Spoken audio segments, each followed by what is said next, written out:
Hello everyone, welcome to Raksha academy. अभी हम लोग बायोटेक्नोलॉजी पढ़ रहे हैं। बायोटेक्नोलॉजी में हम लोग सहायक जनन तकनीक पढ़ रहे थे। क्या पढ़ रहे थे अभी हम लोग?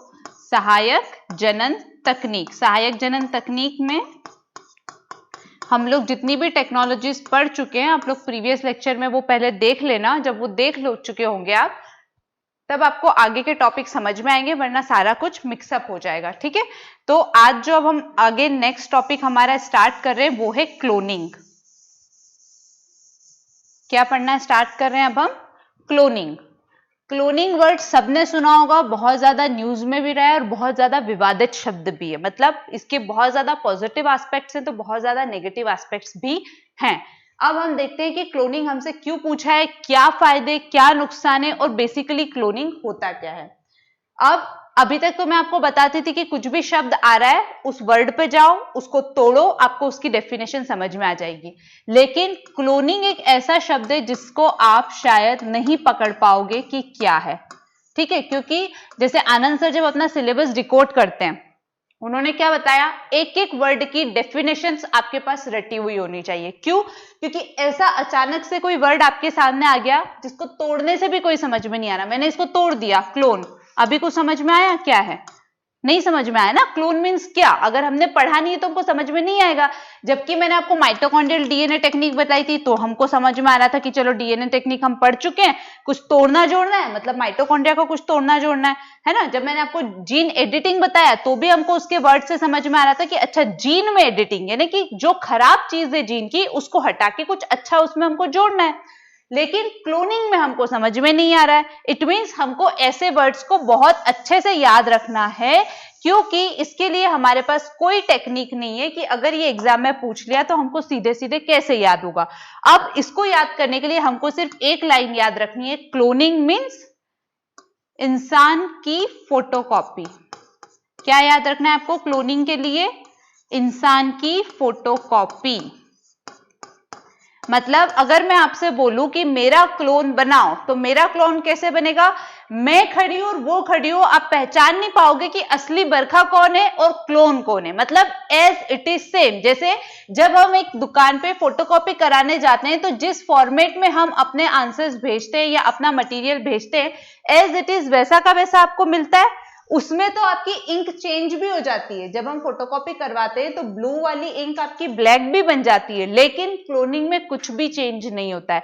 क्लोनिंग ऐसा का ऐसा दिखने वाला दूसरा व्यक्ति बना सकती है। ठीक है, तो क्लोनिंग को हमको याद रखना है दिमाग में रखने के लिए एग्जाम तक। तो हम किस चीज से याद रखेंगे? क्लोनिंग मीन्स इंसान की फोटोकॉपी। अब ये इंसान की फोटोकॉपी हो सकती है, किसी पौधे की फोटोकॉपी हो सकती है, किसी जंतु की फोटोकॉपी हो सकती है, किसी बैक्टीरिया, किसी सूक्ष्म जीव की फोटोकॉपी हो सकती है। यानी कि क्लोनिंग के थ्रू हम क्या क्या एज इट इज बना सकते हैं? हम कोई कोशिका बना सकते हैं, ठीक है, उससे हम सूक्ष्म जीव, पौधे, जंतु किसी का भी निर्माण कर सकते हैं। ठीक है, हम किसी अंग को बना सकते हैं। जैसे मैंने आपको जब पहला लेक्चर लिया था तब मैंने बताया था कि मान लो अगर मेरा ये हाथ कट गया है तो मैं स्टेम सेल निकालूंगी अपनी ही बॉडी की जो बोन मैरो में पाई जाती है। ठीक है, और उस स्टेम सेल को, जैसे हमने इन विट्रो फर्टिलाइजेशन में ब्लास्टोसिस यानी 8 कोशिका तक का एक जीव बनाया था, वैसा जीव उससे बना के और उसकी पूरी प्रोसेस करके क्लोनिंग की, मेरा हाथ वापस बन जाएगा और मुझे ऐसा कैसा ट्रांसप्लांट हो जाएगा। जीव तो हम बना ही सकते हैं, यानी किसी भी प्रकार का जीव और पादप, इन सब की आप as it is photocopy cloning में बना सकते हैं। अब क्लोनिंग को जब हम पढ़ेंगे तो 2 प्रकार की क्लोनिंग पढ़ेंगे। एक पौधों में होने वाली क्लोनिंग जिसको हम उत्तक संवर्धन बोलते हैं। क्या बोलते हैं पौधों में होने वाली क्लोनिंग को? उत्तक संवर्धन या टिश्यू कल्चर।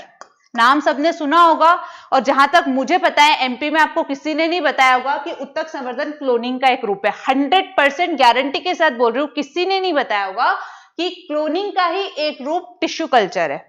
जब हम पौधों की क्लोनिंग करते हैं उसको हम क्या नाम देते हैं? टिश्यू कल्चर, यानी कि उत्तक संवर्धन। दूसरा हम पढ़ेंगे जंतुओं में क्लोनिंग, यानी मानव हो गया या पशु हो गया, किसी भी तरह के जीव में क्लोनिंग। अब इसको भी हम डिफरेंट डिफरेंट टाइप में पढ़ेंगे। अब हम बेसिक क्लोनिंग पे आते हैं, यानी उसकी डेफिनेशन पे आते हैं। क्लोनिंग मीन्स किसी कोशिका, कोई अन्य जीवित हिस्सा या एक संपूर्ण जीव के शुद्ध प्रतिरूप का निर्माण होता है। क्लोनिंग के अंतर्गत क्या होता है? किसी कोशिका, कोई अन्य जीवित हिस्सा मतलब हाथ, पैर, किडनी, हृदय, किसी का जीवित हिस्सा या एक संपूर्ण जीव के शुद्ध प्रतिरूप का निर्माण होता है, वो क्या हो गई? क्लोनिंग हो गई। अब क्लोनिंग होती कैसे, हम पहले इसकी प्रोसेस देखेंगे, फिर हम इसकी बाकी चीजों को समझेंगे। इसको समझने के लिए हमें क्या ध्यान रखना है, मानव शरीर में कितने तरह की कोशिकाएं होती है, जब तक हमको ये समझ में नहीं आएगा तब तक हमको क्लोनिंग समझ में नहीं आएगी। कोशिकाएं क्या होती है, सबसे पहले हम कोशिकाओं पे चलते हैं। कोशिकाएं क्या है? मानव शरीर की मूल संरचनात्मक इकाई है कोशिका। मानव शरीर की मूल संरचनात्मक इकाई मतलब क्या है?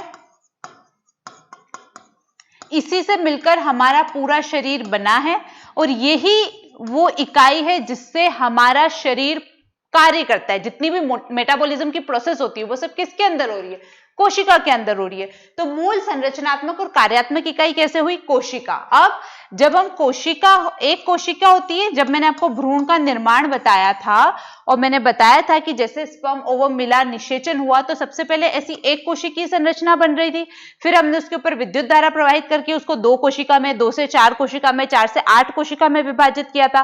फिर 8 कोशिका वाले को हम फेलोपियन ट्यूब में ट्रांसफर करते हैं तो उसको जाइगोट इंट्राफेलोपियन ट्रांसफर कह रहे थे। और यही अगर 16 कोशिका तक विभाजित हो गया था तो हम इसको सीधा यूट्रस में ट्रांसफर कर रहे थे और उसको हमने इंट्रा यूटेराइन ट्रांसफर बोला था। इसके लिए आप पहला वाला लेक्चर देखो। अभी के लिए हमको क्या समझना है? मानव का निर्माण भी किससे शुरू हुआ? एक कोशिका से। हमारा भ्रूण किससे शुरू होता है बनना? एक कोशिका से। कोशिकाएं जब बहुत सारी छोटी छोटी कोशिकाएं मिल जाती है तो कोशिकाओं का समूह क्या बनाता है? उत्तक। यही उत्तक जब बहुत सारे मिलते हैं तो क्या बनता है? हमारे शरीर का कोई अंग। और जब हमारे शरीर के बहुत सारे अंग मिल जाते हैं तो पूरा मानव शरीर या पौधे का शरीर या जंतु का शरीर बनके तैयार हो जाता है। तो ये हमारे शरीर की संरचनात्मक इकाई है मूल। ये 2 तरह की होती है। हमारे शरीर की बात कर लो, पौधों के शरीर की बात कर लो, जंतु के शरीर की बात कर लो। कोशिकाएं 2 प्रकार की होती है। एक होती है जनन कोशिकाएं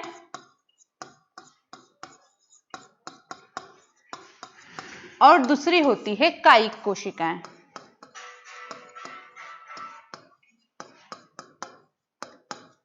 ठीक है, इंग्लिश में इनको बोलते हैं रिप्रोडक्टिव सेल, इसको हम बोलते हैं सोमेटिक सेल। हमारे आज काम की ये सोमेटिक सेल्स हैं। अभी तक हम लोग जितना पढ़े थे एआरटी में, हमने जनन कोशिकाएं पढ़ी थी। जनन कोशिकाएं 2 प्रकार की होती है। जब हम मेल की बात करते हैं, पुरुष की बात करते हैं, तो हम इनको बोलते हैं स्पर्म या शुक्राणु। जब हम फीमेल की बात करते हैं तब हम इनको बोलते हैं ओवम या अंडाणु। ठीक है, और कायिक कोशिकाएं इन दोनों को छोड़कर, मतलब महिला और पुरुष में स्पर्म और ओवम को, जनन कोशिकाओं को छोड़कर ऊपर से नीचे तक जो भी कोशिकाएं हैं वो सारी क्या है? आपकी कायिक कोशिकाएं। क्या याद रखना है? जनन कोशिकाएं यानी कि अंडाणु और शुक्राणु को छोड़कर एक मानव, एक पौधे या एक जंतु के शरीर में जो भी कोशिकाएं पाई जा रही है वो सारी क्या है? कायिक कोशिकाएं। और हम आज जो पढ़ेंगे वो पूरा हमारा लेक्चर किस पे बेस्ड होगा? इन्हीं कायिक कोशिकाओं पर। तो वो समझ में आई क्या होती है कायिक कोशिकाएं। दूसरा डिफरेंस देखना है हमको जनन कोशिकाओं और कायिक कोशिकाओं में। जनन कोशिकाएं जब स्पर्म ओवम से मिलता है तो एक भ्रूण का निर्माण करता है। अब एक कोशिका का निर्माण करता है, एक कोशिका में गुणसूत्रों की संख्या कितनी होनी चाहिए? 46। जब आपने सेल वाला लेक्चर पढ़ा होगा और जनन वाला लेक्चर आपकी जनरल बायोसाइंस में पढ़ा होगा, तब एक कोशिकीय जीव में कितने, या एक कोशिका के अंदर कितने गुणसूत्र होते हैं? 46, 46। कैसे मिलते हैं? 23 स्पर्म से आते हैं, 23 ओवम से आते हैं और ये 26 हो जाते हैं। ठीक है, लेकिन सोमेटिक कोशिकाओं के अंदर ओवरऑल एक ही कोशिका में 46 क्रोमोसोम्स होते हैं। क्या याद रखना है? जब हम सिर्फ अंडाणु को देखेंगे उसमें कितने गुणसूत्र पाए जाते हैं? केवल 23। जब हम शुक्राणु को देखेंगे उसमें कितने क्रोमोसोम पाए जाते हैं? केवल 23। लेकिन जब हम किसी भी कायिक कोशिका को देखेंगे, चाहे वो हमारी स्किन की हो, बालों की हो, आंखों की हो, पैरों की हो, उन सब के अंदर, एक कोशिका के अंदर कितने क्रोमोसोम्स पाए जाते हैं? 46। ये सब याद इसलिए रखना है क्योंकि जब हम ये टेक्निक पढ़ेंगे क्लोनिंग की, ये चीज हमको काम में आएगी। ठीक है, यानी एक कोशिका अपने आप में संपूर्ण है, ये कोशिकाएं अपने आप में अपूर्ण है। जब ये दोनों कोशिकाएं मिलती है और 46 क्रोमोसोम होते हैं तब ये एक जीव को बनाने के लायक होती है। अभी ये अपने आप में पूर्ण और ये अपने आप में अपूर्ण है। ठीक है, तो ये कोशिका और कोशिका के 2 प्रकार समझ में आए। अब हम चलते हैं हमारे टॉपिक क्लोनिंग के ऊपर। होता क्या है क्लोनिंग में? ठीक है, अब हम क्लोनिंग की प्रोसेस देखते हैं। अभी तक क्लोन से यानी ऐसी की ऐसी कोई फोटोकॉपी जीव बनाया है क्या? अगर हम क्लोनिंग पढ़ रहे हैं तो कुछ बन गया होगा, इसीलिए हम बना रहे हैं। दुनिया में से 1996 में एक क्लोन के द्वारा भेड़ का निर्माण हुआ था। किसका निर्माण हुआ था? शिप का। उसको क्या नाम दिया था? डॉली। मतलब एक फोटोकॉपी ऑलरेडी हम बना चुके हैं। भारत में बहुत सारे जानवरों की क्लोनिंग हो चुकी है, यानी उनकी फोटोकॉपी बन चुकी है। किस प्रोसेस के थ्रू बनाई? तो देखो क्या होता है इसके अंदर, मैं आपको फिर से बनाती हूँ, फिर इसको एग्जाम्पल समझाऊंगी। अभी तक हमने क्या पढ़ा कि अगर आपको जनन करना है तो जनन कोशिकाएं चाहिए। हम क्या करें? क्लोनिंग के थ्रू एक नया जीवन दे रहे हैं ना, किसी नए इंसान या किसी नए जानवर को बना रहे हैं। मतलब हम क्या कर रहे हैं? किसी को नया जन्म दे रहे हैं। क्योंकि जो नया इंसान आएगा उसका मतलब ये नहीं होगा ना कि वो सांस नहीं ले रहा है, वो चल नहीं सकता, बोल नहीं सकता, खा नहीं सकता, वो ये सब कुछ कर सकता है, यानी कि हम उसको नया जन्म दे रहे हैं। तो हमको पता है कि जन्म तो आप जब तक स्पर्म प्लस ओवम को नहीं मिलाओगे तब तक उसमें जीवन कैसे हम बना सकते हैं? उसका निषेचन करके फर्टिलाइजेशन होकर जाइगोट बनेगा, 9 महीने तक उसका जेस्टेशनल पीरियड होगा और उसके बाद ही बच्चा जन्म होगा। आप बिना इन दोनों के कैसे बना रहे हो? हम देखेंगे क्लोनिंग में हमको शुक्राणु की जरूरत ही नहीं पड़ती है। हम सिर्फ अंडाणु के द्वारा, और अंडाणु में भी सिर्फ उसके बाहरी खोल के द्वारा हम क्लोनिंग करेंगे। क्लोनिंग में क्या होता है? जैसे मैंने आपको बताया कि दुनिया में भेड़ को बनाया गया था क्लोनिंग से। कैसे बनाया गया था? मान लो ये भेड़ है, डॉली भेड़, ठीक है। हमको पता चला कि हमको भेड़ की फोटोकॉपी बनानी है, तो किसी इंसान को ढूंढेंगे। मान लो मुझे मेरी फोटोकॉपी बनानी है, तो मेरे शरीर से कोई तो आपको सेल लेनी पड़ेगी। तो हमने ये जो इस डोली भेड़ की मदर भेड़ थी, यानी हमने बोला कि ये जो मदरशिप है इसकी हम फोटोकॉपी बनाएंगे, इस मदरशिप की हम फोटोकॉपी बनाएंगे, उसको हमने नाम दिया है डोली भेड़। अब इस मदरशिप का पूरे शरीर में से कोई भी एक कोशिका ले लो, चाहे आंखों की कोशिका ले लो, चाहे उसके बालों की ले लो, चाहे पैर की ले लो, नाखून की ले लो, कोई भी कोशिका आपको लेनी है। तो वैज्ञानिकों द्वारा इनके थन की कोशिकाएं ली गई, ठीक है। तो कोशिका की संरचना कैसे होती है? ये कोशिका होती है और उसके बीच में ये केंद्रक होता है ना, इस तरह की संरचना होती है कोशिका की। तो मदरशिप के थन की कोशिका को ले लिया गया। अब क्योंकि ये कायिक कोशिका थी, इट मींस इसका ये जो केंद्रक है इसमें गुणसूत्रों की संख्या कितनी होगी? 23 होगी, 46 होगी ना, क्योंकि ये कायिक कोशिका है। जब हम जनन कोशिका लेते हैं तो उसमें 23 होती है। जब मैं सिर्फ स्पर्म बोलूंगी इट मींस उसमें सिर्फ 23 क्रोमोसोम्स है। जब मैं सिर्फ ओवम बोलूंगी इट मींस उसमें सिर्फ 23 क्रोमोसोम है। लेकिन मैंने क्या बोला? हमने क्या लिया इस डॉली भेड़ का, मदरशिप का? कायिक कोशिका ली, और इस कायिक कोशिका के केंद्रक में क्रोमोसोम्स की संख्या कितनी होगी? 46, यानी अपने आप में एक पूर्ण डीएनए है। क्या बोलेंगे इसको हम? अपने आप में पूर्ण डीएनए है। हमको क्या चाहिए? इस डीएनए से ही काम है, क्योंकि हमको इसके जैसी सेम टू सेम एक भेड़ बनानी है।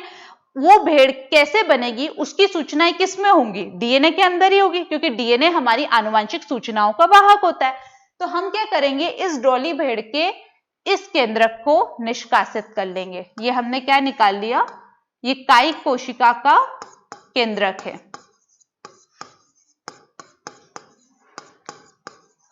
कायिक कोशिका का केंद्रक। अब हम किसी भी, या तो इस मदरशिप में से ही जनन कोशिका ले लेंगे या फिर किसी और जीव की जनन कोशिका लेंगे। जनन कोशिका मींस ओवम, यहाँ पे लेडी की जनन कोशिका, फीमेल की जनन कोशिका का होना अनिवार्य है। ये फीमेल की जनन कोशिका है, यानी इसमें क्रोमोसोम्स की संख्या कितनी होगी? 23, ठीक है। लेकिन हमको इस केंद्रक से कोई काम नहीं है, हमको इस मदरशिप के केंद्रक से काम था, क्योंकि हमको इसकी फोटोकॉपी बनानी थी, इसलिए हमने वो डीएनए लिया जिसमें उसकी सारी सूचनाएं प्राप्त थी। हमने ये किसी अन्य से ये एक ओवम लिया है, इसके केंद्रक से हमको कोई काम नहीं है, तो हम क्या करेंगे? केवल इस अंडाणु के बाहरी खोल को निकाल लेंगे, और ये जो केंद्रक है इसको हम नष्ट कर देंगे। क्या कर देंगे? इसको हम नष्ट कर देंगे। हमने क्या लिया? सिर्फ इसका बाहरी खोल, किसका? ओवम का। अब इस मदरशिप के डीएनए को, यानी कि केंद्रक को, हम इसके अंतर्गत क्या कर देंगे? ट्रांसप्लांट, यानी कि ये ओवम का खोल और ये मदरशिप का केंद्रक, जिसमें उसके डीएनए की सारी सूचनाएं व्याप्त है। और ये क्या हुआ? एक तरह से निषेचित जाइगोट बन गया। क्यों? क्योंकि ये तो आपका ओवम है और इसके अंदर एक ऐसा केंद्रक है जिसके अंदर 46 गुणसूत्र हैं। और जब स्पर्म प्लस ओवम मिलते हैं तो वो एक जीवन को कैसे निर्माण कर देते हैं, क्योंकि उसके अंदर 23 प्लस 23 मिलके 46 क्रोमोसोम्स हो जाते हैं। ये एक एग है, उसके अंदर ऑलरेडी 46 क्या है, क्रोमोसोम है। तो ये क्या बन गया आपका, एक निषेचित एग, यानी फर्टिलाइज्ड एग बन गया। अब हम इन विट्रो फर्टिलाइजेशन की प्रोसेस करेंगे। इन विट्रो फर्टिलाइजेशन की प्रोसेस में मैंने क्या बताया था, ये आपके पास एक कोशिकीय जीव आ गया है। इस एक कोशिकीय जीव को आप क्या दोगे, इलेक्ट्रिक शॉक दोगे, यानी इसके ऊपर आप क्या प्रवाहित करोगे, विद्युत धारा प्रवाहित करोगे। जैसे ही हमने इसके ऊपर विद्युत धारा प्रवाहित की, इसमें क्या शुरू हो जाएगा, इसके अंदर विभाजन शुरू हो जाएगा। 1 से 2 कोशिकाएं, 2 से 4 कोशिकाएं, 4 से जब ये 8 कोशिकाओं तक पहुंच जाएगा, यानी कि क्या बन जाएगा, ब्लास्टोसिस्ट। क्या संरचना बोली, ये सब आपको मैं बता चुकी हूं, इसलिए एक एक वापस एक्सप्लेन नहीं कर रही हूं। 8 कोशिकाएं हो गई, तो ये क्या बन गया हमारा, ब्लास्टोसिस्ट। अब इस ब्लास्टोसिस्ट को हम किस में ट्रांसप्लांट करेंगे, हम इसको ट्रांसप्लांट करेंगे सरोगेट शिप में। सरोगेट मदर लेकर आएंगे हम इसके लिए। अब सरोगेट मदर क्या होती है, आपको समझ में आ गया होगा। जनरल इंसान में तो समझ में आया, लेकिन अब भेड़ में नहीं समझ में आ रहा होगा, तो मैं आपको थोड़ा सा एक्सप्लेन कर दूं। हमारी जो मदरशिप थी, ये मदरशिप का क्या हमने ओवम यूज किया क्या, नहीं, हमने इसकी कायिक कोशिका ली थी, शरीर की कोशिका ली थी। किससे लिया था हमने, इससे, इनके थन से हमने एक कोशिका ली थी। ठीक है, क्यों, क्योंकि हमको इनकी फोटोकॉपी बनानी थी। हमने जो जनन कोशिका ली थी, अंडाणु कोशिका ली थी, वो किसी अन्य भेड़ से ली थी।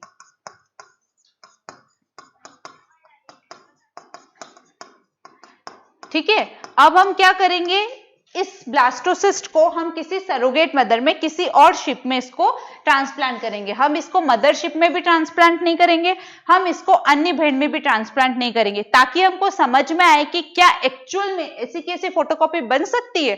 क्योंकि अगर हम इनको इसी में ट्रांसप्लांट कर देंगे तो फिर ये चीज हो जाएगी कि शायद इनका डीएनए आ रहा हो, क्योंकि इनके पेट में 9 महीने ये या 5 महीने होता है भेड़ों का जेस्टेशनल पीरियड, तो ये रही है, तो इनके कुछ गुण आ गए हो, इसलिए हम क्या करेंगे, इसको किसी अलग, किसी और भेड़ में इसको ट्रांसप्लांट करेंगे।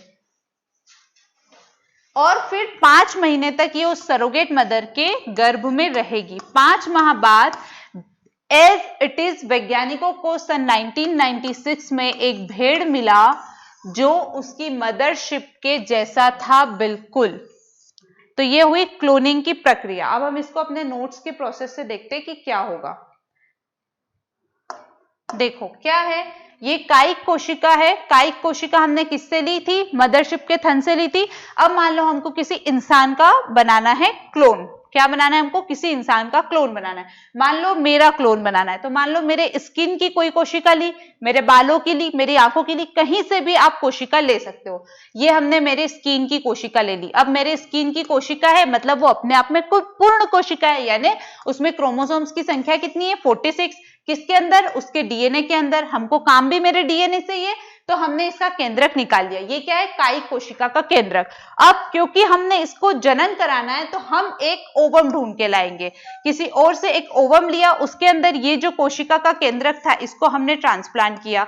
अभी क्या है, ये अंडाणु अपने आप में पूर्ण है, हमको इसके केंद्रक से काम नहीं है। हम इसके केंद्रक को निकाल के सिर्फ इस ओवम के खोल को काम में लेंगे। अब इस ओवम के खोल में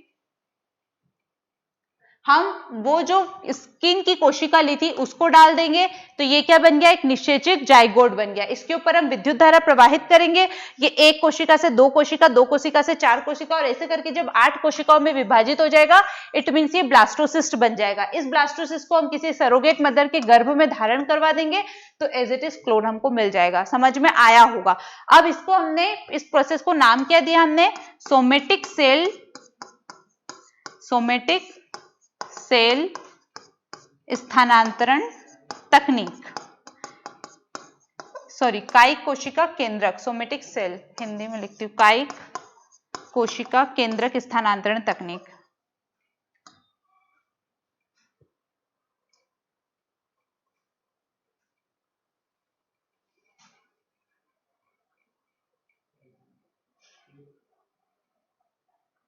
क्या नाम है इसका, कायिक कोशिका केंद्रक या नाभिकीय स्थानांतरण तकनीक। तो यही हुआ ना, हमने जो कायिक कोशिका ली थी स्किन से, उसके केंद्रक को निकाल के दूसरे ओवम में ट्रांसप्लांट किया था, यानी उसके नाभिक को हमने क्या किया था, स्थानांतरित किया था, और फिर वो जाइगोट बन गया था और उससे एक पूरा का पूरा क्लोन तैयार हो गया था।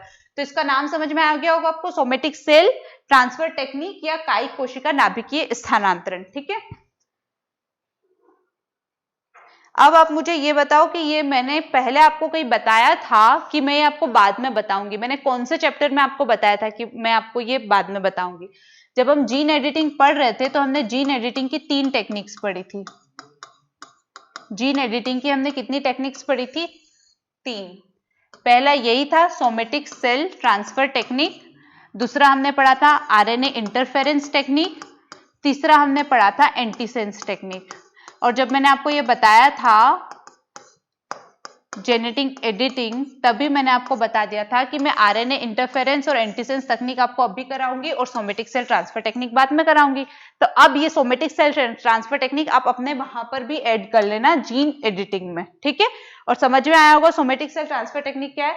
आज बहुत होच-पोच हो रहा है, अगर आपको नहीं समझ में आया तो आप वापस ग्रुप में मैसेज डाल देना, समझा देंगे वापस इसको। ठीक है, चलो अब हम आते हैं कि ये कितने प्रकार से होते हैं, इसको अब नोट्स में से देख लेते हैं। क्लोनिंग द्वारा किसी कोशिका कोई अन्य जीवित हिस्सा या एक संपूर्ण जीव के शुद्ध प्रतिरूप का निर्माण होता है, ये बता दिया मैंने। अब देखो इसमें क्या होता है, ये आपको 3 नंबर में पूछा जाता है, तो आपको ये पहला पैराग्राफ 3 पॉइंट्स करके लिखना है। ठीक है, दूसरी इसमें क्या विशेषता है, इसमें किसी एक जनक यानी माता या पिता से अलैंगिक विधि द्वारा प्रतिरूप जीव की रचना की जाती है। मुझे ये बताओ, मेरी स्किन से या उस भेड़ के थन से हमने वो डीएनए लिया था जिसके अंदर ऑलरेडी 46 क्रोमोसोम थे, क्या उसका निषेचन किसी और कोशिका के साथ हमने कराया क्या? उसमें 23 क्रोमोसोम को 23 और क्रोमोसोम के साथ मिलाया क्या? नहीं, वो अपने आप में पूर्ण कोशिका थी, साथ में हमने इसमें ओवम लिया। तो ये क्या है, एक सिंगल पेरेंट के द्वारा पैदा होने वाला बच्चा है। क्लोन क्या है, सिंगल पेरेंट से। और क्या थी, अलैंगिक विधि थी। लैंगिक विधि से जनन कराया क्या हमने, निषेचन क्या हमने 2 कोशिकाओं को मिला के कराया क्या? नहीं, हमने सिर्फ केंद्रक को कोशिका के खोल के अंदर ट्रांसफर कराया, हमने उसका निषेचन नहीं कराया। उसको केंद्रक को जब हमने उस अंडाणु के केंद्रक में ट्रांसफर किया तो वो ऑलरेडी एक निषेचित जाइगोट की तरह कार्य करने लग गया था। इसलिए क्या ये एक जनक से अलैंगिक विधि द्वारा प्रतिरूप जीव की रचना की जाती है।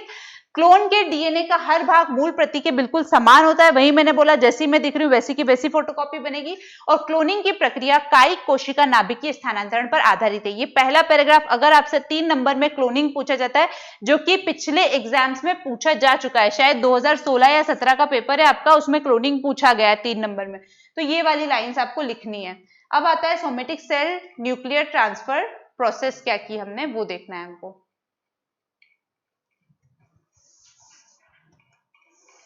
आज इसका इरेजर काम ही नहीं कर रहा है।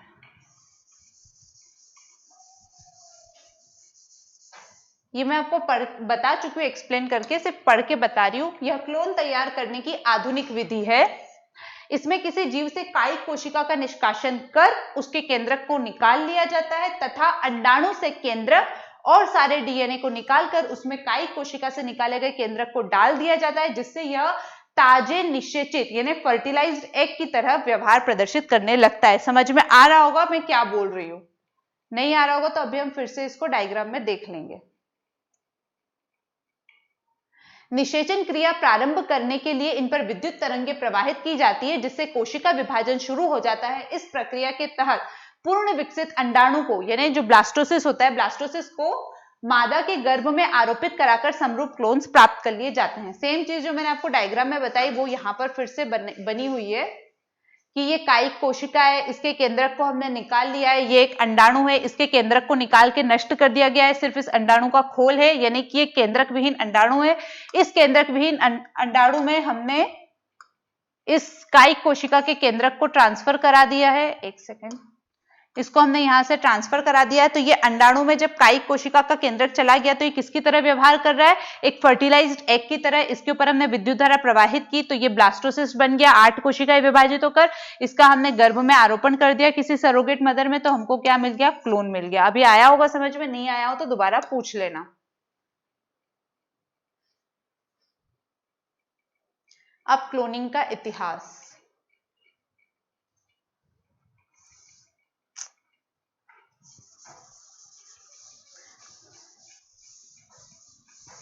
इसमें कुछ समझाने जैसा नहीं है, इसलिए नोट से ही पढ़ के बता देती हूँ। मैंने आपको बताया कि सबसे पहले से 1996 में एक भेड़ बनी हुई थी, है ना, और उस भेड़ का नाम क्या था, डॉली भेड़। 1996 में पहला क्लोनिंग से बनाया गया जीव था। किसने बनाया था उसको, डॉक्टर इयान विल्मुट ने। किसने बनाया था, स्कॉटलैंड के थे ये डॉक्टर इयान विल्मुट ने, ठीक है। और ये 2003 में 1996 में बनी थी और 2003 में फेफड़ों की बीमारी के कारण डॉली की मृत्यु हो गई। इट मींस क्या समझ में आया, 1996 में ये बनी और 2003 में खत्म हो गई, मतलब केवल 7 साल जिंदा रही है। क्या हम ऐसा कोई बच्चा चाहेंगे कि हम उसको क्लोनिंग से बनाएं और वो केवल 6, 7, 8 सालों में मर जाए? नहीं, क्लोनिंग की ये क्या है, एक नकारात्मक चीज है। जब हम इसकी चुनौतियां पढ़ेंगे तो हमको समझ में आएगा कि इसमें प्री मैच्योर एजिंग हो गई। क्या हो गई इसमें, pre mature ageing. It means हमने जब इसकी मदर का कायिक कोशिका ली थी, वो कायिक कोशिका जितने साल की थी, मतलब वो मदरशिप जितने साल की थी, उसी एज की डॉली भेड़ बनी थी। समझ में आया मैं क्या बोल रही हूँ? मान लो आज मेरी स्किन की आपने कायिक कोशिका लेकर मेरा क्लोन तैयार करने की कोशिश की, तो वो बच्चा दिखने में छोटा होगा, मेरे जैसी कॉपी होगी, दिखने में शायद छोटा होगा, लेकिन उसकी एज कितनी होगी, जितनी मेरी एज है। अब अगर आने वाले टाइम में मैं सिर्फ 10 साल जीने वाली हूँ या सिर्फ 20 साल जीने वाली हूँ, तो वो जो क्लोन मेरा तैयार हुआ है वो भी केवल 10 साल या 20 साल ही जिएगा। इट मींस इसमें प्री मैच्योर एजिंग हो जाती है। कहने के लिए वो अभी अभी बना हुआ जीव है, लेकिन उसकी उम्र इतनी ही होगी जितनी की कायिक कोशिका की उम्र है। समझ में आया? तो प्री मैच्योर एजिंग की वजह से फेफड़ों की बीमारी हुई इस भेड़ को और ये खत्म हो गई। जो यूनाइटेड अरब अमीरात से उसके दुबई में ऊंट प्रजनन केंद्र है, उसने इसी क्लोनिंग प्रक्रिया को लेकर ऊंट का क्लोन बनाया, जिसको उन्होंने नाम दिया इंजॉस। क्या नाम दिया, इंजॉस। सन 2009 में उन्होंने ये बनाया था। अब हम भारत की बात करते हैं। भारत में क्या हुआ, भारत में क्लोनिंग को आप बोल सकते हैं कि बहुत ज्यादा विकसित हो चुकी है। भारत में क्लोनिंग का काम करने वाली मेन संस्था का अगर मैं नाम बोलूं तो NDRI, नेशनल, ठीक है, नेशनल, एक सेकेंड, हाँ, नेशनल डेयरी रिसर्च इंस्टीट्यूट है। नेशनल डेयरी रिसर्च इंस्टीट्यूट कहां पर स्थित है, ये करनाल में स्थित है। नेशनल डेयरी रिसर्च इंस्टीट्यूट, ये करनाल में स्थित है। सन 2009 में इन्होंने भारत की पहली क्लोन तकनीक पर आधारित भैंस का निर्माण किया, बफेलो को बनाया, जिसका नाम इन्होंने दिया समरूपा। उसके बाद इसी संस्थान में एक और क्लोन आधारित भैंस बनाई, जिसको इन्होंने नाम दिया गरिमा। फिर इन्होंने बनाई गरिमा 2। इसी संस्थान ने जम्मू कश्मीर के वैज्ञानिकों के साथ मिलकर बनाई पश्मीना बकरी का क्लोन। और सबसे इंपॉर्टेंट चीज जो इन्होंने बनाई है, छत्तीसगढ़ की एक जंगली बकरी है जिसका नाम था अरना करके, उसका नाम था। ये एकमात्र बची थी, मतलब विलुप्त हो चुकी थी। ये एक भी मर जाती, उसके बाद इस जंगली प्रजाति का कोई अस्तित्व नहीं बचता धरती पर। इन्होंने सेम इसका क्लोन बना दिया, जिसको इन्होंने नाम दिया दिपाशा।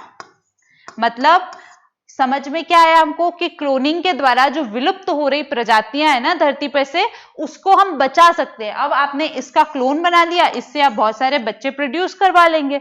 ऐसे आप 10 क्लोन बना लेंगे, वो 10 क्लोन बच्चे प्रोड्यूस करेंगे, तो वो प्रजाति जो विलुप्त होने की कगार पे, वो फिर से बढ़ना शुरू हो जाएगी ना। और अभी तो आपको पता ही है कि मानव की गतिविधियों से कितनी सारी जीवों की प्रजातियां ऐसी है जो अपनी विलुप्ति के कगार पर है। तो उनको बचाने की दशा में छत्तीसगढ़ में जो नेशनल डेयरी रिसर्च इंस्टीट्यूट ने ये अरना को दिपाशा, अरना से जो दिपाशा को बनाया, जंगली बकरी या भैंस की प्रजाति है ये, हाँ जंगली भैंस है, सॉरी बकरी नहीं है। तो ये बहुत ही महत्वपूर्ण खोज थी हमारे यहाँ के वैज्ञानिकों की। अब मैं आपको इसको पढ़ के बता देती हूँ, अगर कुछ फैक्ट्स गलत बोले होंगे तो।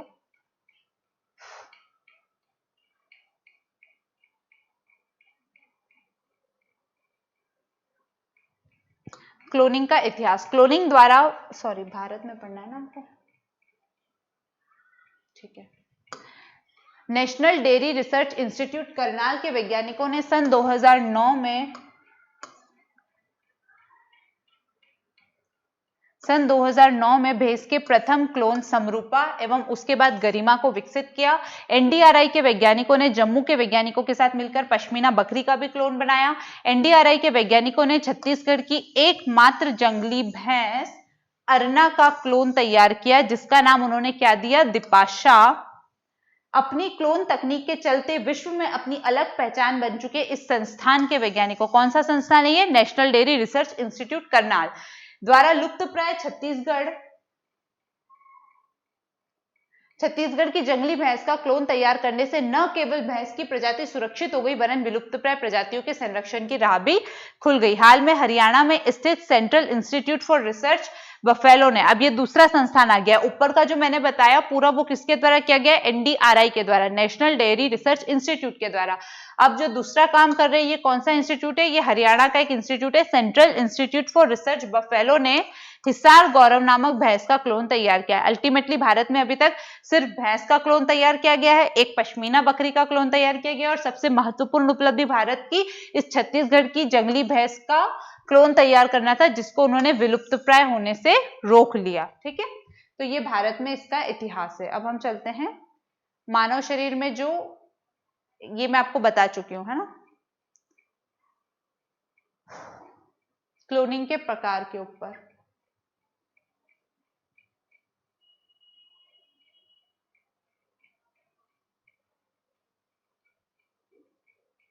क्लोनिंग के प्रकार, 3 प्रकार की क्लोनिंग होती है। पहली होती है जीन या आणविक क्लोनिंग, दूसरी होती है रिप्रोडक्टिव क्लोनिंग और तीसरी होती है थेराप्यूटिक क्लोनिंग।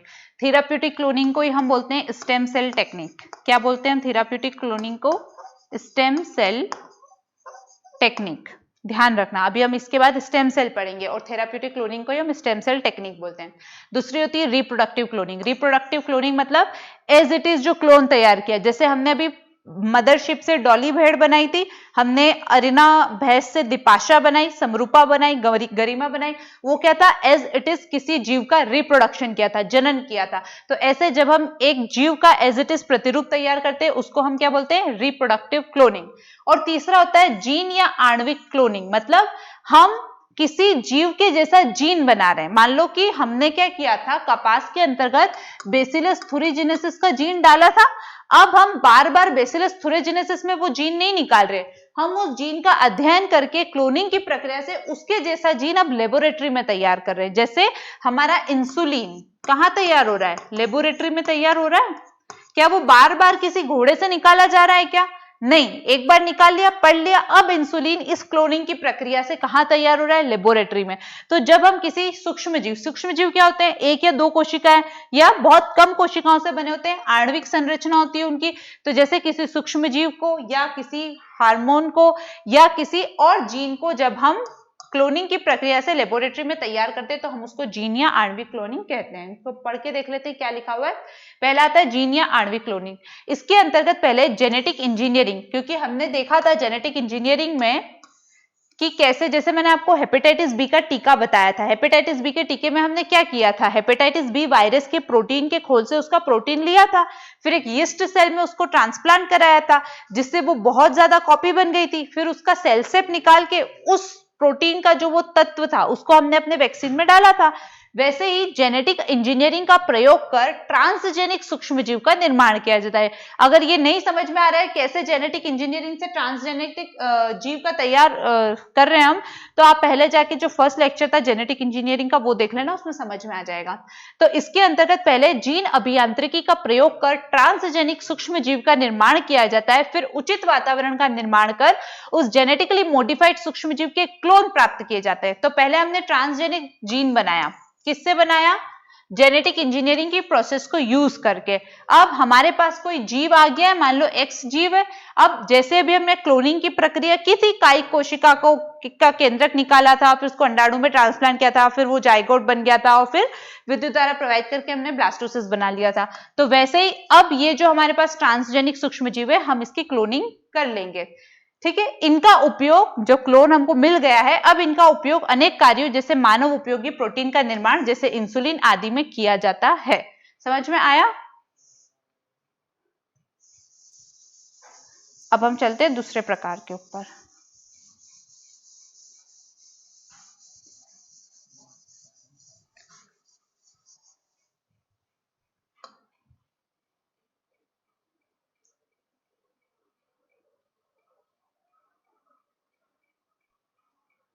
दूसरा प्रकार है हमारा रिप्रोडक्टिव क्लोनिंग। इसके अंतर्गत सोमेटिक सेल न्यूक्लियर ट्रांसफर तकनीक का प्रयोग कर किसी जीव की प्रतिकृति तैयार कर दी जाती है। बताया मैंने, एज इट इज फोटोकॉपी तैयार हो जाती है। तीसरा आता है थेराप्यूटिक क्लीनिंग। यहाँ पे एक बार पढ़ लो, नहीं समझ में आ रहा है तो टेंशन मत लेना, इसके बाद हम सोमेटिक सेल टेक्निक पढ़ेंगे, उसमें ये चीज आपको अच्छे से समझ में आ जाएगी। अभी मैं सिर्फ आपको पढ़ के बता देती हूँ ताकि आपको अगर क्लोनिंग के ऊपर क्वेश्चन आता है, क्योंकि देखो 3 नंबर में आपसे ऑलरेडी क्लोनिंग पूछा जा चुका है आपके एग्जाम में, अब पूरे चांसेस है कि वो 2019 के पेपर में 6 नंबर या 15 नंबर में पूछेगा। अभी नहीं पूछा है तो डेफिनेटली वो 2020 में 5 नंबर या 11 नंबर में पूछेगा ही पूछेगा क्लोनिंग। इसलिए इस टॉपिक को बहुत अच्छे से आप तैयार कर लेना। थेराप्यूटिक क्लीनिंग क्या होती है? इसके अंतर्गत शरीर के क्षतिग्रस्त ऊतकों या अंगों के स्थानांतरण अथवा उनमें सुधार करने के लिए भ्रूणीय स्तंभ कोशिकाओं का उत्पादन किया जाता है। इससे भ्रूण क्लोनिंग के नाम से भी जाना जाता है। अभी मुझे पता है आपको समझ में नहीं आ रहा होगा भ्रूणीय स्तंभ कोशिकाएं क्या है, भ्रूण क्लोनिंग क्या है, ये जब हम स्टेम सेल पढ़ेंगे तब हम इसको देखेंगे। नहीं समझ में आ रहा है अभी तो मैं एक काम करती हूँ, अभी इसको छोड़ देती हूँ, ठीक है। जब हम स्टेम सेल पढ़ेंगे तब हम इसको देखेंगे। अब हमारा क्लोनिंग का टॉपिक जितना हमको टेक्निकल देखना था वो पूरा कंप्लीट हो गया। क्या क्या हमने देखा है इसमें, पहले हम वो देख लेते हैं। सबसे पहले हमने समझा क्लोनिंग क्या है, क्लोनिंग की डेफिनेशन देखी, ठीक है। उसके बाद हमने देखा था मानव कोशिकाओं के 2 प्रकार। मानव कोशिकाओं के 2 प्रकार कौन कौन से देखे थे? पहला देखा था जनन कोशिकाएं, दूसरा देखा था कायिक कोशिकाएं। हमारे काम की कौन सी थी इस टॉपिक में? ये कायिक कोशिकाएं, तो हमने इनको लिया था क्लोनिंग की प्रक्रिया में। ये कायिक कोशिकाएं, इनका केंद्रक निकाला, इस केंद्रक को एक अंडाणु के अंदर ट्रांसप्लांट किया, तो ये एक निषेचित अंडे की तरह काम कर रहा था। इसके ऊपर हमने विद्युत धारा प्रवाहित की, ये 1 से 2, 2 से 4 और जब 4 से 8 में विभाजित हो गया यानी कि एक ब्लास्टोसिस्ट बन गया, तब हमने इसको एक सरोगेट मदर में ट्रांसप्लांट कर दिया और उससे हमको क्या मिला? क्लोन, ठीक है। उसके बाद हमने इस क्लोनिंग की 3 प्रोसेस देखी। 3 प्रोसेस में पहली प्रोसेस कौन सी देखी हमने? पहली हमने देखी जीन क्लोनिंग या आणविक क्लोनिंग। दूसरी क्लोनिंग कौन सी देखी हमने? रिप्रोडक्टिव क्लोनिंग, जिसमें एज इट इज प्रतिरूप तैयार हो जाता है। और तीसरी जो अभी हम देखेंगे स्टेम सेल टेक्निक में, वो थी आपकी थेराप्यूटिक क्लोनिंग, ठीक है। इतना हम लोग देख चुके हैं। अब हमको क्या देखना है? क्लोनिंग के लाभ, हानि और उसमें आने वाली समस्याएं। तो अब हम उसको 1 बाय 1 करके देखते हैं। क्लोनिंग के सबसे पहले लाभ क्या है? पहला है चिकित्सा विज्ञान में नया आयाम। ये तो आपको समझ में आ ही गया होगा, पूरा का पूरा मानव बन रहा है, उसके कोई भी अंग आप बना सकते हो, उसकी कोई कोशिका बना सकते हो। तो चिकित्सा विज्ञान को तो इसने एक बोल सकते चमत्कार कर दिया है चिकित्सा विज्ञान में ना। क्लोनिंग द्वारा शरीर के महत्वपूर्ण अंगों जैसे हृदय, यकृत, हड्डियां आदि का निर्माण संभव हो सकेगा, जिससे मरीजों में प्रत्यारोपित किया जा सकेगा। कैंसर और एड्स जैसी बीमारियों पर अंकुश किया जा सकेगा। साथ ही मधुमेह, पार्किंसन, अल्जाइमर रोगी के रोगियों के लिए आशाओं के द्वार खुल गए हैं। देखो ये तो आपको समझ में आ गया होगा कि यकृत, लिवर और ये हृदय, इसको हम बना के एज इट इज ट्रांसप्लांट कर देंगे। अब कैंसर और एड्स कैसे ठीक होगा क्लोनिंग के द्वारा? आपको पता है कैंसर की बीमारी में क्या होता है? कैंसर की बीमारी में जो हमारे शरीर की स्वस्थ कोशिकाएं होती है, उनका स्थान धीरे धीरे अस्वस्थ कोशिकाएं लेना शुरू करती है, और वो अस्वस्थ कोशिकाएं इतनी तेजी से हमारे शरीर में वृद्धि करती हैं कि जितनी भी स्वस्थ कोशिकाएं होती है वो सारी मर जाती है और शरीर में केवल अस्वस्थ कोशिकाएं ले जाती है। कोई भी अगर आपके घर में या कोई आसपास पेशेंट हो कैंसर का, अगर वो लास्ट स्टेज पर है तो आपको पता चलेगा उनका शरीर अंदर से खोखला हो चुका है, मतलब उनके शरीर में केवल बीमार कोशिकाएं बच गई है। अब क्लोनिंग के द्वारा हमको क्या पता है? हम कोशिका को भी बना सकते हैं, हमने पढ़ा क्लोनिंग की डेफिनेशन में, ठीक है। ऐसे ही सेम प्रोसेस हम HIV में भी करेंगे। एड्स में भी क्या होती है? हमारे अंदर जो रोग प्रतिरोधक क्षमता बढ़ाने वाली कोशिकाएं होती है वो खत्म हो जाती है। एड्स ऐसी कोई बीमारी नहीं है कि जिसके लिए मैं पर्टिकुलर बोलूं कि कौन सा अंग खराब होगा। एड्स में क्या होता है? हमारे शरीर की रोग प्रतिरोधक क्षमता बिल्कुल घट जाती है और उसके बाद जितनी भी दुनिया की बीमारियां हैं वो सब आपको लग जाएगी। जब आपका शरीर रोग से बचने के लिए सक्षम ही नहीं होगा तो बट ऑब्वियस सी बात है कि धीरे धीरे दूसरी सारी बीमारियां आपको होनी शुरू हो जाएंगी। तो वही एड्स में होता है। कैंसर में तो सारी स्वस्थ कोशिकाएं खत्म, और एड्स में आपकी रोग प्रतिरोधक क्षमता बनाने वाली कोशिकाएं खत्म होती है। अब हम क्लोनिंग की प्रक्रिया से स्वस्थ कोशिकाओं का या रोग प्रतिरोधक क्षमता बढ़ाने वाली कोशिकाओं का निर्माण करेंगे और हमारे शरीर में ट्रांसप्लांट कर देंगे। वो कोशिकाएं जाके इन खराब कोशिकाओं को खत्म कर देगी और हमारा शरीर स्वस्थ हो जाएगा। तो समझ में आया क्लोनिंग से कैंसर और एड्स जैसी बीमारियां कैसे ठीक होगी। साथ ही मधुमेह, पार्किंसन, अल्जाइमर जैसे रोगियों के लिए आशाओं के द्वार खुल गए। मधुमेह तो मैंने आपको बताया, डायबिटीज कैसे ठीक होगा, जब मैंने आपको डीएनए टीका वगैरह बताया था तब इसको बताया था, तो ये वहां से आप देख लेना। पार्किंसन और अल्जाइमर के रोगों में क्या होता है, व्यक्ति भूलने लग जाता है। इट मीन्स उनकी जो नर्वस सिस्टम होती है क्या काम करना बंद कर देता है, इसमें नर्वस सिस्टम धीरे धीरे बीमार होना शुरू होता है और व्यक्ति अपने कामों को जो याद रखने का उसका तरीका होता है भूलने लग जाता है। उसके दिमाग की जो नसें होती है वो धीरे धीरे काम करना बंद कर देती है, जिसको आप तंत्रिका तंत्र बोलते हैं हिंदी में, वो खराब होना शुरू हो जाता है। एज इट इज हम तंत्रिका तंत्र की कोशिकाओं को वहां पे ट्रांसप्लांट कर देंगे क्लोनिंग के थ्रू बना के, तो वहां पे स्वस्थ कोशिकाओं की संख्या बढ़ जाएगी और पार्किंसन और अल्जाइमर ठीक हो जाएगा। अभी आपको पता हो अल्जाइमर का कोई इलाज नहीं है, एक बार किसी को अल्जाइमर हो गया अब वो उसकी मौत के साथ ही खत्म होता है। ठीक है, तो ये एक बहुत बड़ा अचीवमेंट है अगर हम क्लोनिंग के थ्रू पार्किंसन, अल्जाइमर, कैंसर और एचआईवी को अगर ठीक कर सकते हैं। दूसरा, शल्य चिकित्सा की जीत। शल्य चिकित्सा की जीत में क्या हुआ, अभी मैंने आपको बताया था कि ट्रांसप्लांटेशन की प्रोसेस में क्या होता है, किडनी ट्रांसप्लांट करनी है तो पहले ट्रांसप्लांट करने वाले व्यक्ति को ढूंढो, सब कुछ मैच होना चाहिए आपका। फिर आप जब उसको ट्रांसप्लांट अपनी बॉडी में कर देते हैं तो क्योंकि आपकी व्हाइट ब्लड सेल्स उस पर जाके अटैक करेंगी तो उससे बचाने के लिए आप इम्यूनोसप्रेसेंट ड्रग लेंगे जो आपके शरीर की रोग प्रतिरोधक क्षमता को घटा देगा। उसके बाद भी कई बार ऐसा होता है कि रोगी की मौत हो जाती है क्योंकि वो किडनी उसके शरीर के साथ बैलेंस नहीं बना पाती है। लेकिन क्लोनिंग के थ्रू क्या होगा, शल्य चिकित्सा प्रणाली के लिए वरदान है क्योंकि रोगों से लड़कर मृत्यु पर विजय पाने की दृष्टि से महत्वपूर्ण है। क्लोन बनाकर दुर्घटनाग्रस्त व्यक्ति के तंत्रिका तंत्र और मेरुदंड को पुनः बनाया और प्रतिस्थापित किया जा सकेगा, ये बहुत बड़ी चीज है। बाकी सारे शारीरिक अंग तो हम ट्रांसप्लांट कर रहे हैं लेकिन आपको पता होगा तंत्रिका तंत्र या जो हमारा बैकबोन होता है वो हम ट्रांसप्लांट नहीं कर पाए हैं अभी तक। ये हमारे शरीर का वो सेंसिटिव पार्ट है, एक बार खत्म हुआ तो मरीज हमेशा के लिए बेड पर चला जाता है। इवन आपने स्लिप डिस्क नामक बीमारी का नाम सुना होगा, वो भी हो जाती है अगर किसी मरीज को। कमर में जो आपकी बैकबोन में ना बहुत सारे Y2, Y1 ऐसे करके एक पूरी ये हड्डियां होती है, ये अगर आपकी थोड़ी सी भी गैप आ गई, मुड़ गई, कुछ भी इनमें चेंज आ गया तो व्यक्ति बेड पर ही जाएगा, कोई और इलाज है ही नहीं इसका। तो सोचो इतनी पूरा का पूरा अगर आपका तंत्रिका तंत्र और मेरुदंड टूट जाएगा तो क्या होगा, तो ये भी आपका ट्रांसप्लांट किया जा सकता है इसके थ्रू। जैव विविधता संरक्षण, जैव विविधता का संरक्षण कैसे, जैसे अभी हमारे वैज्ञानिकों ने छत्तीसगढ़ में उस भैंस का निर्माण किया जो केवल एक ही बची थी, वो भी मर जाती तो उसका अस्तित्व ही धरती पर से समाप्त हो जाता। क्लोनिंग द्वारा वर्तमान में विलुप्तप्राय प्रजातियों का संरक्षण कर उन्हें पुनर्जीवित किया जा सकता है। काल चक्र में परिवर्तन, काल चक्र में परिवर्तन क्या होता है, अभी हम आगे जब साइंस को और पढ़ेंगे तो आपको पता चलेगा कि हमारे शरीर में कुछ कोशिकाएं होती है जो धीरे धीरे उसको हम टेलोमियर कहते हैं। टेलोमियर, इसकी जैसे जैसे लंबाई बढ़ती जाती है वैसे वैसे हमारे शरीर में एजिंग बढ़ती जाती है।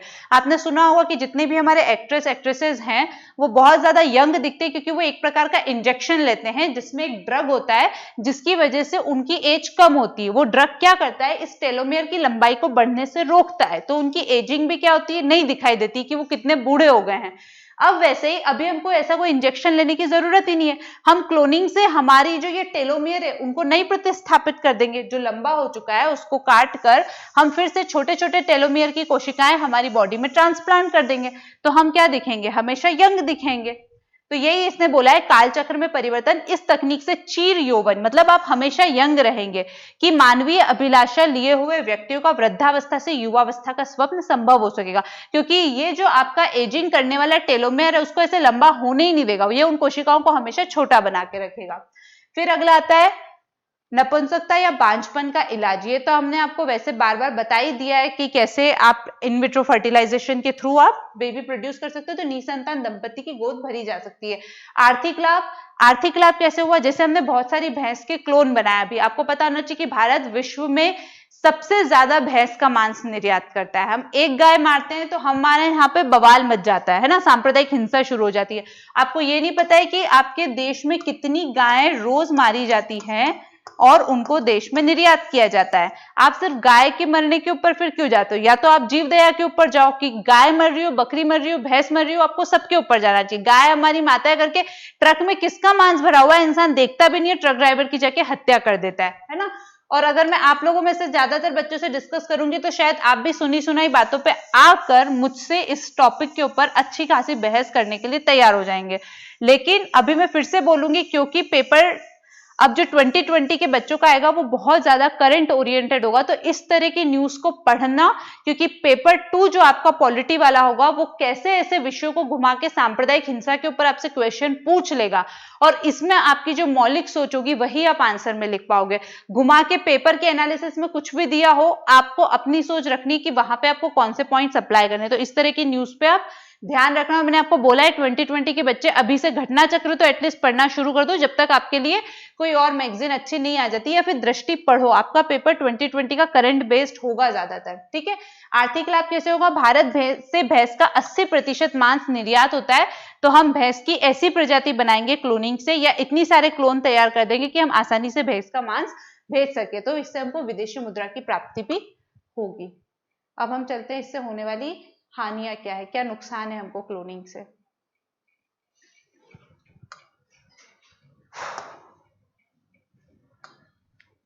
ह्यूमन जेनेटिक अलर्ट संस्था के अनुसार अपराधों की संख्या में गुणोत्तर वृद्धि होगी। आपने सेम मेरे जैसा क्लोन तैयार कर दिया, अब वो मेरे नाम पर कितने जाके अपराध कर देगा क्या पता।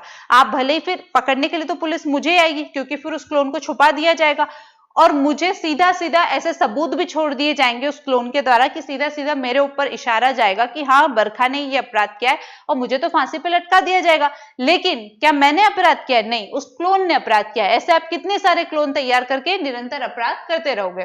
क्लोनिंग से महिला पुरुष के बीच के रिश्तों में बदलाव तथा पुरुष की उपयोगिता पर प्रश्न चिन्ह, क्योंकि यहाँ पे हमने देखा कि हमारी जो पारिवारिक संस्था चलती है वो किससे चलती है? मेल और फीमेल से। हम बोलते हैं कि विवाह हमारे यहाँ का सबसे बड़ा संस्कार है, इसी के ऊपर पूरी दुनिया टिकी हुई है, इसी से पूरी दुनिया चलती है। आप बड़ी बड़ी वेस्टर्न कंट्री में भी चले जाएंगे, चाहे वो कितने भी डेवलप हो चुके हैं, वहां पे सिंगल पेरेंट टेक्निक या आपका लिव इन रिलेशनशिप कितना भी चल रहा हो, उन कंट्रीज में भी विवाह को सर्वोपरि मान्यता मिली हुई है ना। लेकिन जब आपको क्लोनिंग के थ्रू आपके जैसा आपके गुणों वाला बच्चा मिल रहा है, तो कौन विवाह करने के लिए जाएगा? और दूसरी चीज, क्लोनिंग में हमने देखा कि हमको कायिक कोशिका चाहिए, वो मेल की भी हो सकती है, फीमेल की भी हो सकती है, प्लस हमको क्या चाहिए था? सिर्फ एक एग, जिसके अंदर हम उस कायिक कोशिका के केंद्रक को डाल सकें। हमको पुरुष की जरूरत पड़ी? इसमें नहीं पड़ी। तो ये बोल रहे हैं कि क्लोनिंग से महिला पुरुष के रिश्तों में बदलाव होगा, क्योंकि यहाँ पे आपको मेल की नीड ही नहीं है क्लोनिंग की प्रोसेस के लिए, तथा पुरुष की उपयोगिता पर प्रश्न चिन्ह लग जाएगा। तीसरा, क्लोनिंग द्वारा देह व्यापार, नारी शोषण जैसे गैरकानूनी कृत्यों में वृद्धि होगी, क्योंकि ये देह व्यापार के लिए आप ज्यादा से ज्यादा लड़कियों के क्लोन तैयार कर सकते हो। अपने फायदे के लिए इंसान कुछ भी कर सकता है, तो ये तो उसको सस्ती सी टेक्निक मिल रही है जहां पे बहुत सारी लड़कियां बना सकता है। बड़े पैमाने पर भ्रूण हत्या होगी, क्योंकि क्लोनिंग की सफलता का प्रतिशत बहुत ही कम है। डोली जैसे जीव के लिए 247 गर्भधारण में केवल एक सफल हुआ था। देखो, अभी मैंने आपको जब इन विट्रो फर्टिलाइजेशन बताया था, तब भी मैंने आपको बताया था कि ऐसा नहीं हुआ कि सिर्फ एक ओवम लिया, एक स्पर्म लिया, जैसे उसको फर्टिलाइज कराया और वो पूरा सक्सेसफुल हो गया। नहीं, सैकड़ों ओवम स्पर्म को फर्टिलाइज कराया जाता है, तब जाके लास्ट में कोई 1 या 2 जीवित बचते हैं। और अगर 1 या 2 से ज्यादा, यानी कि 10-15 इतने जीवित बच गए, तो सिर्फ एक को उसमें से चुना जाता है, बाकी 10-15 को मार दिया जाता है। वैसे ही जब इयान विल्मोट डॉली भेड़ बना रहे थे, तो उन्होंने कायिक कोशिकाओं को निकाल के बार बार एग सेल में डाला था, और कितनी बार ऐसा किया था? 247 बार। 247 मतलब लगभग 250 बार ये प्रयास करने के बाद वो एक बार सफल हुए थे। और इस बीच उन्होंने कितने भ्रूण की हत्या की होगी? 250 बार किया है, तो कम से कम 50 भ्रूण की भी हत्या की हो। हमारे यहाँ पे एक कन्या भ्रूण की हत्या होती तो बवाल मच जाता है, और अब यहाँ पे 50 से ज्यादा भ्रूण की हत्या कर रहे हो, तो ये एक हमारे यहाँ पे सामाजिक रूप से या सांस्कृतिक रूप से समस्या वाला पॉइंट है। माता पिता और उनकी क्लोन संतान के बीच क्या रिश्ता है, इस पर एक नैतिक प्रश्न खड़ा होगा, क्योंकि आपने एक जगह से कायिक कोशिका ली है, दूसरी जगह से एग लिया है, तो पिता का तो काम ही नहीं हुआ। दूसरे भी उस माता की जनन कोशिका से नहीं जनरेट हुआ है, किससे जनरेट हुआ है? उसकी कायिक कोशिका से जनरेट हुआ है। तो आप उनके बीच संबंधों को क्या नाम दोगे, ये भी एक प्रश्न चिन्ह खड़ा होगा। मानव का मांस बहुत से देशों में खाया जाता है, यह मानव क्रूरता की हद साबित होगी, इसके लिए आसानी से मानव क्लोन प्रयुक्त होंगे। आपने देखा होगा बहुत सारी डॉक्यूमेंट्रीज आती है जिसमें पता चलता है कि चाइना में जो बेबी का फिटस होता है, भ्रूण होता है, वो खाया जाता है, पूरे के पूरे मानव का मांस खाया जाता है, मतलब कुछ नहीं छोड़ा उन लोगों ने खाने के लिए। तो अब उनको क्योंकि मानव मांस पसंद है, तो वो ढेर सारे मानव क्लोन से तैयार करेंगे, उनको मारेंगे और उनका मांस खाएंगे, जो कि मानवीय क्रूरता की हद है। इससे पारिवारिक संस्था, सामाजिक मूल्यों, मानवीय मूल्यों की समाप्ति होगी। आप इतनी सारी चीजों आपको समझ में आ गया होगा कि क्लोनिंग कितना फायदा करेगी ये नहीं पता, लेकिन इसका नुकसान बड़े पैमाने पर होगा और इतने बड़े पैमाने पर होगा जिसको रोकना किसी सरकार के लिए या यूनाइटेड नेशन जैसी संस्था के लिए भी बहुत मुश्किल हो जाएगा। अब नैतिकता, ये तो उसके सामाजिक आर्थिक मुद्दे देखे। अब अगर आपसे सीधा यही क्वेश्चन पूछा जाता है, क्योंकि ये क्वेश्चन पूछे जाने की संभावना है, क्योंकि इस क्लोनिंग के साथ सबसे ज्यादा एथिकल इश्यू जुड़े हुए हैं, तो क्लोनिंग से नैतिकता के कौन कौन से मुद्दे जुड़े हुए हैं, वही सारी चीजें हैं जो हम ऑलरेडी पहले पढ़ चुके हैं, बट उसको थोड़ा सा लिखने का फॉर्मेट जो है वो अलग हो गया है। ठीक है, हम इसको देख लेते हैं कि कौन से नैतिकता के मुद्दे जुड़े हुए हैं। पहला, आनुवांशिक और जैव विविधता के संकीर्ण होने का खतरा है। जैसे मैंने आपको डिजाइनर बेबी में बताया, हर मम्मी पापा चाहेंगे कि हमारे घर में या तो सचिन तेंदुलकर हो, या लता मंगेशकर हो, या ऐश्वर्या राय हो, या कोई साइंटिस्ट हो। उनको देखने वाली ऑडियंस कोई नहीं चाहेगा, है ना। तो फिर जो आनुवांशिकता का, जैव विविधता का पुल है हमारे यहाँ पे, वो तो क्या होगा, धीरे धीरे सिमटता जाएगा। क्लोनिंग में भी आप सेम चीज करोगे, आपको जो बहुत ज्यादा पसंद है आप वैसा का वैसा बच्चा प्रोड्यूस कराना चाहोगे, जिससे क्या होगा, जैव विविधता के संकीर्ण होने का खतरा। क्लोन से उत्पन्न बच्चों के माता पिता के साथ संबंधों पर प्रश्न चिन्ह, फलतः मानव अधिकारों का हनन। सेम बात है, पिता की यहाँ पे जरूरत नहीं है, माता की भी कायिक कोशिका का हम यूज कर रहे हैं, तो हम उनके संबंधों को क्या नाम देंगे। पारिवारिक संस्था, सामाजिक व्यवस्था, मानवीय मूल्यों को खतरा, वही बात है। यदि अन्य विधियों से शोध का उद्देश्य पूर्ण नहीं होता तो इसके लिए भ्रूण का प्रयोग किया जा सकता है। इसका मतलब क्या है, अभी हमको मान लो कोरोना वायरस के लिए दवाई बनानी है, हम कोरोना वायरस के लिए जो दवाई बना रहे हैं उस दवाई का प्रयोग किसके ऊपर करें, बंदरों के ऊपर। ज्यादातर दवाई बनती है उनका प्रयोग किसके ऊपर होता है, चूहों के ऊपर।